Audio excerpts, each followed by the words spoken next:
안녕하세요. 행동하는 독서가 일행일독입니다. 제가 오늘 여러분께 드리고 싶은 주제는 부동산 좋은 물건 알아보는 방법에 대해서 말씀드리겠습니다. 첫째는 부동산에 끊임없이 관심을 갖자입니다. 우리 세상은 그냥 가만히 있질 않더라고요. 제가 많은 경험을 하진 않았지만 어느 때는 올라가고 어느 때는 내려가고 이 주기를 끊임없이 타요. 그래서 이게 정확하게 아무리 전문가라도 알 수 없기 때문에 내가 현장에서 계속 관심을 갖고 있으면 물건이 어느 때 매수를 해야 되는지 어느 때 매도를 해야 되는지, 그래서 저는 실제로 이제 부동산 동향을 조금 나름 읽어서 45평 살다가 그거를 팔아야 되는 시기를 알았어요. 이제 큰 평수는 관리비나 여러 가지 문제 때문에 사람들이 살지 않겠구나라는 걸 알았죠. 그래서 아주 최고치의 라인에 잘 팔고 나왔습니다. 이렇게 지금은 큰 평수가 유행하지 않구나, 지금은 작은 평수로 이동해야 되겠구나, 뭐 전세를 잠깐 사는 게 좋겠구나, 이런 시기를 파악할 수 있어요. 그래서 저는 끊임없이 부동산에 관심을 갖자입니다. 둘째는 발품 판매 부동산 여행 다니기입니다. 발품만큼 좋은 건 세상에 없는 것 같긴 해요. 끊임없이 부동산을 다니면서 좀 쑥스럽겠지만 그걸 자꾸 하다 보면 익숙해져요. 그래서 저는 예전에 방학 때마다 시간이 될 때마다 부동산을 이렇게 다녔어요. 근데 그것도 옳지 않더라고요. 1년에 한 번, 두 번 다녀서는 안 되더라고요. 발품을 최대한 많이 1년에 주기적으로 몇 번씩, 뭐 한 달에 두세 번씩 이렇게 다니시면 좋은 물건이 언제 어떻게 나오는지를 알 수 있어요. 그리고 내가 작년에 이 집을 봤을 때는 가격이 얼마였는데 올해 다니다 보니까 이 집이 아랫집인데 비슷한 가격인데 비슷한 라인인데 뭐 가격이 2억이다 싸게 파시네, 이렇게 금매도 제가 잡을 수가 있어요. 근데 이렇게 부동산 발품을 팔지 않으면 이게 금매가 나와도 금매인 줄 몰라요. 이게 속아서 사는 건지 진짜 금매인지 싼 건지 마음이 늘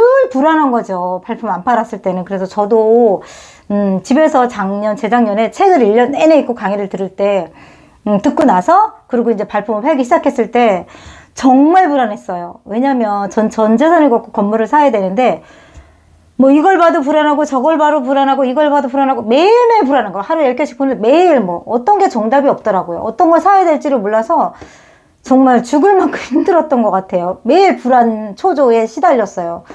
그래서 여러분들은 저와 같은 그런 실수를 범하지 않기 위해서는 끊임없이 부동산 발품을 팔면서 여행 다니셨으면 좋겠습니다. 셋째, 책과 경제신문을 읽자입니다.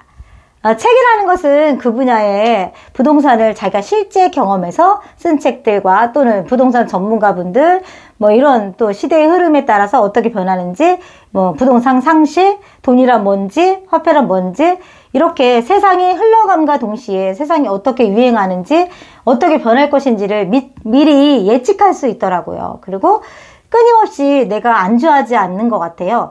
예를 들어 제가 이제 건물을 하나 샀어요. 그러면 이걸로 이미 됐어 라고 안주하고 더 이상 꿈을 꾸지 않을 수도 있는데, 책을 계속 읽다 보니까 저의 꿈이 커지더라고요. 새로운 꿈도 생기고 더 많이 살아 움직이는 것 같아요, 세상 속에서. 그래서 여러분들도 끊임없이 책과 경제신문을 읽었으면 좋겠습니다. 그리고 네 번째는 실전 경험을 쌓자입니다. 그런데 백날 관심을 갖고 또 끊임없이 책을 읽고 경제신문을 읽고 그리고 실행하지 않으면, 실전 경험을 하지 않으면 책하고는 분명히 달라요. 왜냐면 책에서 알려주지 않는 그 디테일함들이 있어요. 또는 남이 옆에서 운영하는 걸 봐도 제가 운영한 게 아니기 때문에 제 경험, 제 교훈으로 그 감이라는 게 있더라고요, 저는. 그래서 이거 정도 사면 되겠다라는 감을 실전 경험에 의해서 저는 쌓아진다고 봅니다. 그래서 실제로 이번 저도 경험을 하면서 그분들이 알려주지 않은 수익률 계산표에는 뭐 관리비라는 게 안 들어가요. 관리비라는 것들은 아주 세부적으로 들어가더라고요.